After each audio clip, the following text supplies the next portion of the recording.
여러분 안녕하십니까. 신문을 푸는 방송 아침의 매일경제입니다. 저는 이상훈이고요. 먼저 신문 일면 기사부터 출발하겠습니다. 매일경제 일면 톱 기사입니다. 4월 취업, 고용 동향에 관한 기사가 실려 있는데요. 역시 좋지 않은 통계들입니다.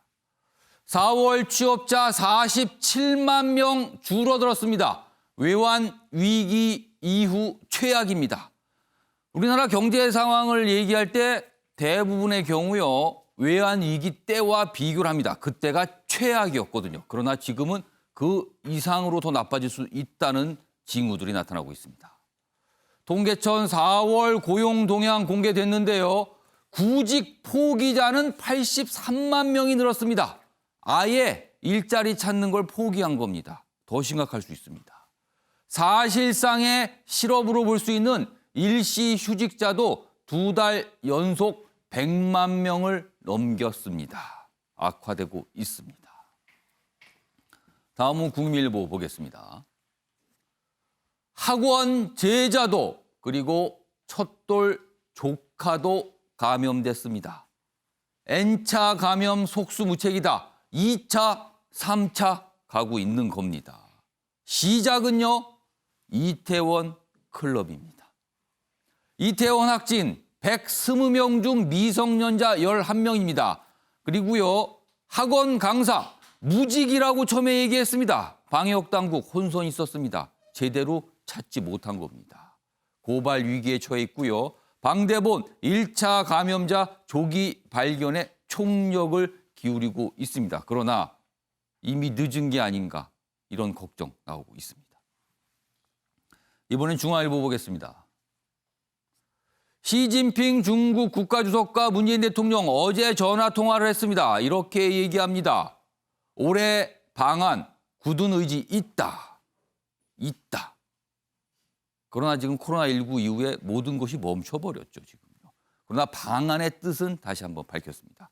문재인 대통령 방한은 한중 관계에 중요하다 이렇게 얘기했고요. 시 주석 요청으로 34분간 정상 통화를 했다는 내용입니다. 마지막으로 조선일보 보겠습니다. 10년 헛돌던 원격 의료, 청와대 긍정 검토한다 이런 얘기가 나왔습니다. 어제 국회에서요, 여러 가지 향후 코로나 이후의 어떤 대책에 관한 어떤 우리나라 산업에 관한 이런 토론회가 열렸는데 청와대 관계자가 참여를 했습니다. 보면 사회수석인데요. 김현명 청와대 사회수석이 여당 당선자 강연에서 효과 다수 체험했다. 과거에는 부정적이지만 최근 긍정적으로 검토하고 있다. 이런 입장을 밝혔습니다. 국책 사업으로 추진 가능성이 있는데요. 이 원격 의료, 의료계에서 좀 반대하고 있는데 설득의 문제가 좀 남아 있습니다. 자, 지금까지 일면기사 짚어봤고요. 오늘도 네 분 패널 자리하셨는데요. 한 분씩 소개해드리겠습니다. 먼저 윤영걸 전 매경닷컴 대표 나오셨고요. 그 옆에는요. 현근택 민주당 법률위 부위원장 자리하셨고요. 그 옆에는 미래통합당 최고위원인 이준석 최고위원 나오셨고요. 마지막으로 박창한 용인대 교수도 자리하셨습니다. 안녕하세요.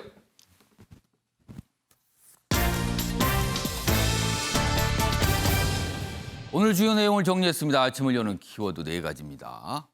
그림자 실업. 공식적으로 실업으로 잡히진 않고 있지만 일시 휴직자 숫자가 굉장히 많이 늘었습니다. 그래서 그림자 실업이다. 이런 표현이 등장하고 있습니다. 그리고요. 비무장지대 우리 감시 초소 북한군이 쐈죠. 얼마 전입니다. 그리고 탄착군이 형성됐다는 얘기 나왔었는데 그거에 대한 구체적인 조사 결과 어제 공개가 됐는데 우리 군 당국은 우발적이라는 부분을 강조하고 있습니다. 그래서 어쨌든 우발적. 어쨌든 여러 가지 좀 석연치 않다. 그러나 우발적이라는 거는 군의 공식적인 입장이다. 좀 이렇게 돼 있고요. 세 번째 키워드는 대통령의 전화를 받은 당대표가 있습니다. 통상적으로 전화합니다. 당대표가 취임하거나 원내대표가 취임하거나. 그러나 정치권에서는 굉장히 의미심장하게 보고 있기도 합니다. 마지막 키워드는요. 잔인한 바이러스, 코로나19에 관한 얘기도 준비되어 있습니다. 자, 그럼 본격적으로 아침에 매일경제 출발해 보겠는데요. 첫 번째 이슈는요. 실업 얘기 좀 해보겠습니다. 공개되는 수치들이 심상치 않습니다. 4월 일자리 48만 개가 실종됐다. 지난해 동기, 그러니까 지난해 4월과 비교를 한 겁니다. 48만 개가 줄어들었어요, 일자리가. 그리고요, 통계에 안 잡힌 그림자 실업도 149만을 기록했습니다. 일시 휴직자입니다. 휴직이니까 실업은 아니에요. 그러나 쉬고 있습니다. 코로나19의 여파일 수 있겠죠. 그러나 좀 더 기간이 길어진다면 모르게 되는 겁니다. 그래서 그림자 실업이라는 표현이 등장합니다. 21년 만에 최악의 고용 감소입니다. 내용 좀 더 보면요. 청년 취업이 25만 명 감소로 최대 타격을 입었습니다. 청년 취업자들. 어떻게 보면 청년들은 사회생활을 갓 시작하는 단계니까 일자리 측면에서는 약자라고 볼 수가 있어요. 직접적인 타격을 받는 겁니다. 코로나로 일 없어 구직 포기도 역시 급증하고 있습니다. 아예 일자리 구할 생각이 없는 겁니다.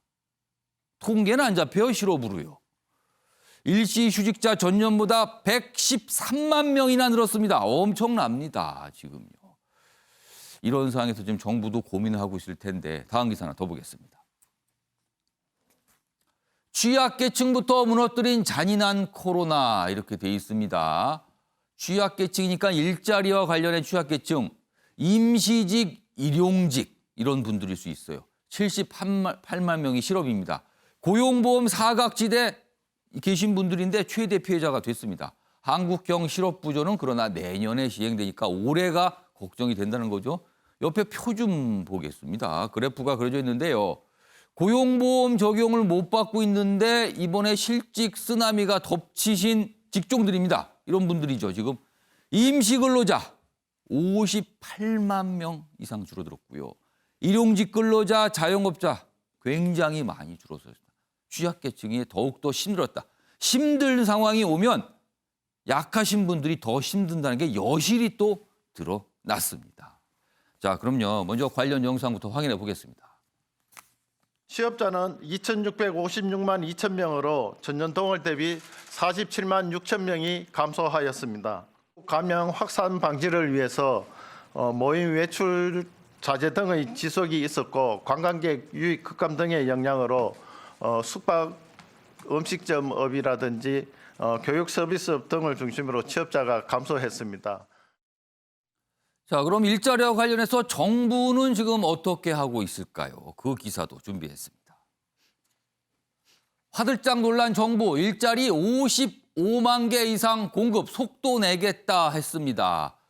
그러나 최근까지 문재인 정부하에서 일자리 많이 늘렸다고 했지만 주로 고령층 일자리가 많았고요. 어르신들로 관련된 일자리가 많았고, 그리고 일자리가 어떻게 보면은 질 측면에서 오래가는 일자리가 아니다. 이런 지적 받았거든요. 자, 홍남기 부총리 관계장관 회의 이후에 이례적으로 회의 내용에 대해서 공개를 했습니다. 정부 노력을 강조했죠. 노력입니다. 그러나 지금은요, 많은 분들이 말씀하세요. 노력이 아니라 성과를 내놓으라고 주문하고 있습니다. 지금요. 한국판 뉴딜, 고용보험 확대 등 정부는 중장기 대책을 내놓았는데 이거는 오래 가야지만 효과가 나오는 거 아닙니까? 당장 급한 불은 어떻게 할 것이냐 이런 얘기들이 좀 나오고 있습니다. 윤영걸 전 대표님, 사실은 오래 가는 좋은 일자리 이게 가장 관심사인데 그게 어려운 거 아닙니까 지금요? 그렇죠. 예. 네. 아주 오래 40대, 50대 예. 취업을 많이 할 수 있는 예. 그런 일자리가 지금 시급한데 그런 일자리부터 지금 많이 줄고 있는 게 우리 경제의 가장 큰 거 아닐까. 예. 많은 사람들은 지금 주식시장도 오르고 있고 예. 환율도 안정돼 있고 길 가보면 자동차도 요새 차가 체증이 심해요. 길에 아주 꽉 찼습니다. 그렇죠. 놀이공원 가면 또 버글버글해요. 예. 아, 우리 경제 위기 없는가 보다 하는데 진짜 위기는 이제 시작이죠. 예. 이 코로나하고 경제하고 비슷한 점이 많습니다. 예. 조용한 가운데 덮치는 거예요. 예? 그리고 잠재적인 취약계층이 코로나가 왜 젊은 층이 옮아와가지고 노인들이 피해를 보고 많이 예. 돌아가시잖아요. 예. 이것도 취약계층 예. 이런 사람들한테 굉장히 큰 충격을 주죠. 그렇습니다. 특히 이제 좀 다른 거라면은 예. 코로나는 젊은 층이 가해자인데 예. 지금 이 경제는 젊은 층이 피해자가 됐어요. 오. 경제 위기에 지금 취업이 거의 막히다시피 했으니까 이게 가장 심각한 거 아닌가. 젊은 층에서 조금 화를 낼 수 있을 것 같아서 가해자란 표현은 제가 좀 직권으로 취소하겠습니다. 그렇죠. 뭐 감염자입니다, 감염자. 이태원에 그 많이 옮긴 예. 사람들이 주로 20대니까 예. 그런 뜻에서 얘기한 거니까요. 예. 뭐 다른 뜻은 있는 거 아니고. 예. 그래서 이 위기가 아직은 이 기업들이 잘 모르는데 IMF 위기라면은 우리가 맨홀에 빠진 거랑 같습니다. 맨홀 빠진 거는 비상 계단만 밟고 나오면 돼요. 예. 일시적인 달러 부족이니까. 예. 지금은 다 보이는 가운데 우리가 수렁에 대낮에 빠진 거예요. 이게 다 수렁에 빠졌는데 예. 이게 나오기가 더 어려운 겁니다. 예. 그래서 특단적인 대책, 이럴 때 진짜 정부에서 지원할 수 있는 예. 금융 지원이라든지 선제적으로 확실하게 예. 충분히 좀 지원하려는 태도 그리고 또 그 각종 규제 있잖아요. 예. 그 원격 의료도 지금 풀어준다는 거 검토하는데 예. 검토만 할 게 아니라 풀어줄 수 있는 거는 좀 빨리 예. 확실하게 좀 풀어서 좀 해야 되는 거 아닌가 뭐 이런 생각이 들고 예. 무엇보다도 경제에 제일 중요한 건 지금 예. 방역이죠. 방역하고 경제하고는 지금 같이 가는 겁니다. 경제를 위해서 지금 방역을 좀 풀었다가 예. 다시 코로나가 또 번졌잖아요. 예. 이게 어떻게 보면 잘못된 거예요. 경제가 중요할수록 방역을 더 세게 했어야 돼요. 예. 그런 좀 딜레마가 있다 이런 생각이 들어서 예. 방역이 최고의 경제다. 저는 이런 생각이 들고 특단의 조치가 없으면은 지금 우리나라는 퍼펙트 스톰 예. 초대형 경제 위기에서 저는 빠져나가기가 좀 어렵지 않느냐. 지금 주가 지수 보고 환율 보고 지금 예. 판단할 때가 아니다. 저는 예. 이런 생각이 듭니다. 자, 박창환 교수님. 사실은 뭐 우리나라뿐만 아니라 전 세계의 고민입니다. 경제냐 방역이냐의 어떤 선택의 기로 있고요. 미국 같은 경우는 실업자가 엄청나거든요. 우리는 상상할 수 없는 숫자로 지금 실업자가 발생하고 있는데 사실은 우리도 취업자가 줄고 있고요. 아예 구직을 포기하신 분도 늘고 있고요. 그리고 임시 휴직하는 분도 늘고 있기 때문에 지금 숫자가 굉장히 안 좋게 나오고 있습니다. 박창환 교수님께서 제가 어려운 질문입니다. 정부가 지금 이것만큼은 좀 꼭 해야 된다. 이런 게 좀 있을까요? 네.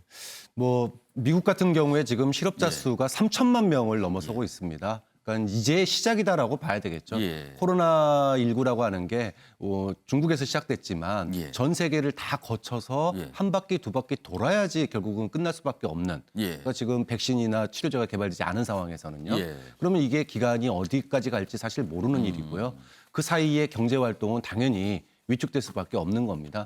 미국 같은 경우에는 쉬운 해고가 가능하기 때문에 예. 뭐 당장 필요 없으면 지금 당장 나가 이러니까 실업자 수가 지금 3천만 명이 되는 거고 예.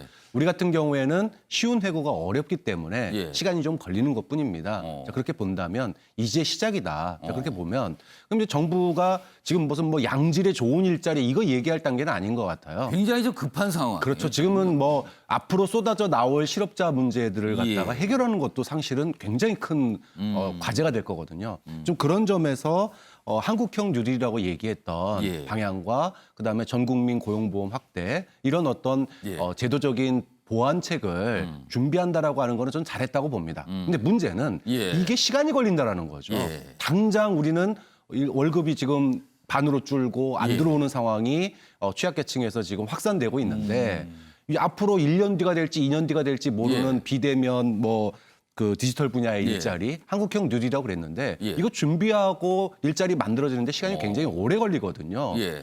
그다음에 그 고용보험도 전 국민 고용보험도 마찬가지로 어디까지 대상으로 할지 어떻게 할지를 갖다가 뭐 지금 당장 이제 일부를 바꾸는 점에서 예. 시작을 하지만 제도 통과라고 하는 게 그게 정착되고 또 시행되려면 예. 시간이 굉장히 오래 걸립니다. 예. 그러다 보니까 너무나 중장기적인 대책에만 있는 거 아니냐. 좀 당장 필요한 단기 대책. 예. 그러니까 이번에 전 국민 그 재난지원금 예. 확보 대응처럼 예. 이런 그 소위 고용 사각지대에 있는 그다음에 그 사회 안전망 예. 사각지대에 있는 사람들에게 예.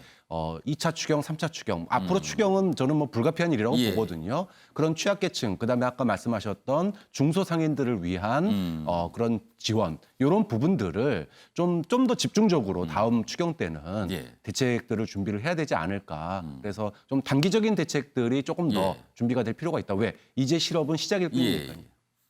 지금 기사에서 뭐 여러 가지 소개가 됐는데 특히 저 청년층이 직접 또 타격을 받았다 그랬거든요. 오늘 나오신 패널 중에서 가장 청년인 네. 이준석 최고위원. 청년들의 호소나 어려움 접해 보셨을 거 아닙니까 최근에. 그렇죠. 근데 어떻습니까 지금? 저는 이제 진짜로? 코로나 사태 이후에 우리가 IMF 이후에 우리 사회가 특히 예. 일자리 측면에서는 비가역적 변화를 겪었거든요. 예. IMF 전과 후가 아무리 후에 좀 사정이 나아졌다 해도 예. 전으로 돌아가지 않았거든요. 예. 코로나도 마찬가지인 게 지금 젊은 세대가 가장 두려워하는 거는 아까 예. 언급되었던 변화들, 뭐 원격 의료, 뭐 비대면 예. 뭐 일자리 이런 것들이 과연 지금까지 본인들이 교육받아왔던 것에서 앞으로 적응해 나갈 수 있을까라는 생각을 하게 되는 것이죠. 왜냐하면 직군의 형태도 완전히 바뀔 것이고요. 예. 저는 굳이 말하자면은 이 젊은 세대야말로 앞으로 30년 가까이 일자리 전선에서 뛰어야 되는 사람인데 예. 어쨌든 그 30년 동안 변화에 적응해야 되는 거 아니겠습니까? 그에 비해서 약간 장년층 같은 경우에는 앞으로 취업하는 기간이 좀 더 짧기 때문에 예. 위기만 넘기면 된다는 인식으로 가면 되지만은 젊은 세대 같은 경우는 근본적인 두려움이 생기는 겁니다. 그러니까 앞으로 이런 평생 갖고 있을 그 직장과 일자리 부분이 근본적으로 변화를 했다라는 거네요. 지금. 그렇죠. 그러니까 IMF 이전의 일자리의 모습과 이후의 일자리 모습, 근로 행태 아니면 계약 형태가 완전히 달라진 것처럼 예. 이제 젊은 세대 고민하는 것은 하다못해 자영업을 한번 예로 들어보면요. 예. 자영업이라는 걸 통해 창업을 통해서 취업을 하는 젊은 계층도 많습니다. 예. 근데 이런 상황 속에서 그 길에 대해 가지고 굉장한 불안정성이 존재한다는 걸 깨닫게 된 것이거든요. 그럼 아무래도 섣불리 움직이기 어려운 상황이 생기는 것이고 예. 고용을 하는 데 있어도 아까 언급되었던 것처럼 우리나라는 예. 고용의 유연성이 좀 없는 상태이기 때문에 예. 신규 인력을 고용하는 데 있어가지고 굉장한 거부감을 가지고 이제 사업을 시작하게 되는 것이거든요. 그렇다면 더더욱 일자리가 줄 수 있고 아까 말이 딱 맞습니다. 이제 시작이고 예. 비가역적 변화가 어떤 것들이 나오는지에 대해서 예. 젊은 세대는 굉장히 두려워하고 있습니다.